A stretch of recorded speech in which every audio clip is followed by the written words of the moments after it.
And by making that one move, guess what, John, where your depreciation goes from? Instead of 5 million, you get the full depreciation of 15 million.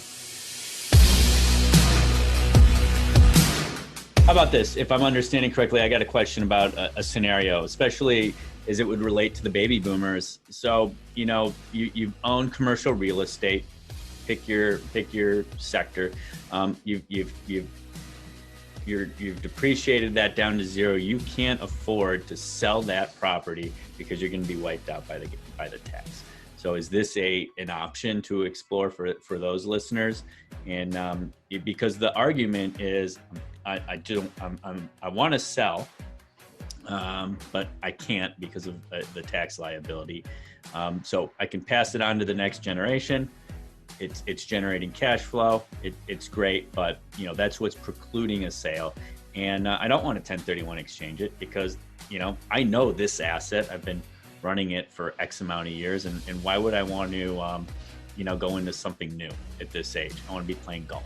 So is that is this sort of a solution when structured correctly with the right team of people that allows more flexibility in that transfer from one generation to another? Yes. So two groups, right? There's the baby boomers, which we talked about, but there's also younger, active, create more business entrepreneurial clients as well. Okay. And this works for both of them. Okay. And so this leads into the secret number 3, my number one wealth building hack: how to get your deferred sales trust to work in your favor and become an investment rather than an expense. And the first one we'll touch on is a new depreciation schedule. So one of the number one reasons to own investment real estate, John, is the depreciation that offsets the income that comes in, right? Because you have lower tax. So let's say it's a $10 million property, it's producing $500,000 per year, but you can depreciate $150 per year. So you're only paying taxes on about $350, right? Although you're collecting all $500,000 of cash flow, which is amazing, right? But eventually, if you own that multifamily for 27 and a half years, your depreciation schedule goes to 0. Or if you've done accelerated cost segregation, you also maybe even faster, okay?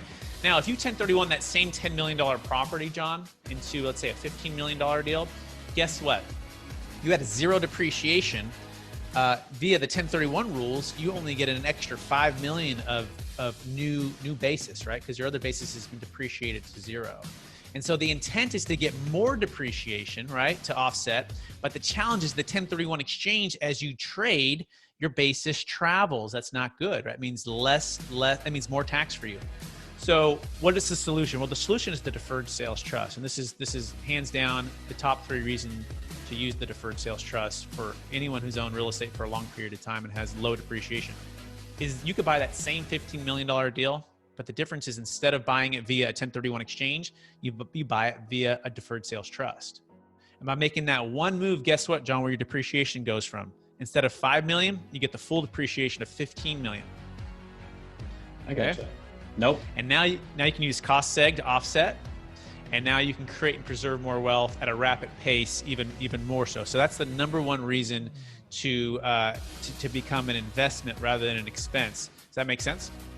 Yeah, everything about this strategy in service, if I can call it a service, product and service, makes total sense to me.